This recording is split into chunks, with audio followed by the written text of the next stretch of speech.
আজকে কিন্তু সবাই মিলে জমিয়ে খাওয়া দাওয়া করলাম।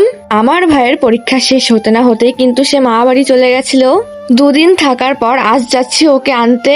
তো আমরা এখন এখানে নেমে যাব একটা ফোনের দোকানে ফোন কেনার জন্য। এখানে ঝিরিঝিরি বৃষ্টি পড়ছিল, ওর জন্য কিন্তু আমরা তাড়াতাড়ি করে যাচ্ছিলাম দোকানের দিকে। তারপর অনেক ফোন দেখার পর এই ফোনটা আমাদের ভালো লাগলো, তো এটাই নিয়ে নিলাম। এখান থেকে বেরোনোর পরও কিন্তু বৃষ্টি পড়েই যাচ্ছে। আমরা তাড়াতাড়ি করে যাচ্ছিলাম এবার মা বাড়ির দিকে। তারপর মা যেহেতু ফোন কিনেছে ওর জন্য মা বললো তোরা কি খাবি বল। তো আমরা বললাম যে আইসক্রিমই খাবো। আমি আইসক্রিম খেলে কিন্তু শুধু আমুলের আইসক্রিমই খাই, কিন্তু এই দোকানে আমুলের আইসক্রিম ছিল না। তারপর মা বাড়ি এসে কিন্তু ভাইকে বললাম যে দেখ ফোন কিনেছি। ও কিন্তু ভীষণ খুশি হয়ে গেছে, তাড়াতাড়ি করে ফোনটা বের করে দেখছে। আর এদিকে দেখি মা চলে এসেছে রান্নাঘরে। মা আর দিদা এখন বানাবে লুচি, আর লুচির সাথে কিন্তু মাংস খাবো আমরা। দিদা সেটা আগের থেকে রান্না করে রেখেছে। তো দুপুর বেলায় ওর জন্য ভাবলাম আর লুচি খাবো না, ভাতই খাই। কিন্তু প্রথমে দুগাল ভাত খাওয়ার পরে কিন্তু সব ভাত আমি উঠিয়ে রেখেছিলাম।